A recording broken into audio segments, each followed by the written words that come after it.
নমস্কার সবাইকে। চলুন আজকে একটা দেখে নিই রুই মাছের মাথা দিয়ে মুগের ডালের রেসিপি। আর এই রেসিপিটা তো সবাই কম বেশ জানেন বা রান্না করে খেয়েছেন। তবে চলুন দেখে নিই আমি কিভাবে আজকে এই রেসিপিটা বানিয়ে নিই। তো আশা করি আপনাদের এই ভিডিওটা ভালো লাগবে। যদি ভালো লাগে তাহলে অবশ্যই পেজটাকে ফলো করবেন, ভিডিওটাতে লাইক করবেন আর একটা কমেন্ট করে জানাবেন, আর অবশ্যই একটা শেয়ার করবেন। তো এখানে আমি প্রথমে দুটো মাছের মাথা নিয়ে নিলাম।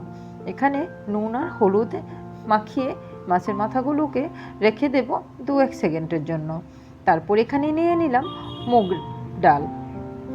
মুগ ডালটাকে আমি শুকনো কড়াইতে ভেজে নেব। তবে এখানে আমি না ধুয়ে মুগ ডালটাকে ভাজবো। আপনারাও এভাবে প্রথমে না ধুয়ে মুগ ডালটাকে ভাজবেন। আর এটাকে আমি খুব সামান্য হালকা পরিমাণে ব্রাউন করে ভাজবো।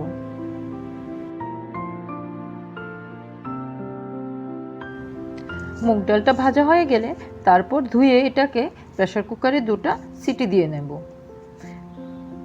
ডালটা বয়েল হয়ে যাওয়ার পর এখানে আমি মাছের মাথাগুলো যে ভেজেছিলাম ওটা স্কিপ হয়ে গেল, তো তার জন্য সবার কাছে সরি।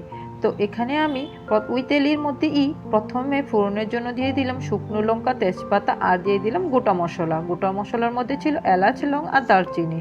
তারপর আমি পেঁয়াজগুলো দিয়ে ব্রাউন করে অল্প একটু ভেজে তারপর টমেটো দিয়ে দিলাম। টমেটো দেওয়ার পর এখানে নুন, হলুদ, জিরে, ধনে গুঁড়ো দিয়ে দিলাম। তারপর দিয়ে 2 মিনিট আমি মশলাটাকে ফ্রাই করে তারপর মাছের মাথাগুলো দিয়ে আবারও 2 মিনিটের জন্য ভালো করে মশলাটার সঙ্গে মাছের মাথাগুলো ভেজে নেব। তারপর এখানে আমি দিয়ে দিলাম 3টে কাঁচা লঙ্কা। এগুলোকে দেওয়ার পর যখন মশলাটা ভাজা হয়ে আসবে তখন এখানে আমি দিয়ে দিলাম ডাল সিদ্ধ। ডাল সিদ্ধ দেওয়ার পর যখন ডালটা ফুটে আসবে তখন এখানে ধনেপাতা দিয়ে দিলাম। ধনেপাতা দেওয়ার পর তারপর একটু নাড়িয়ে আবারও 1 সেকেন্ড পর তারপর এখানে আমি দিয়ে দিলাম খুব সামান্য পরিমাণে ঘি। আর এই মুগ ডালের রেসিপির মধ্যে ঘিটা অবশ্যই দিবেন, তাহলে এটার স্বাদ দ্বিগুণ বেড়ে যায়।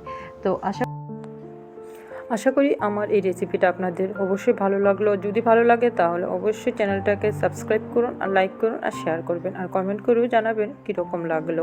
Thank you.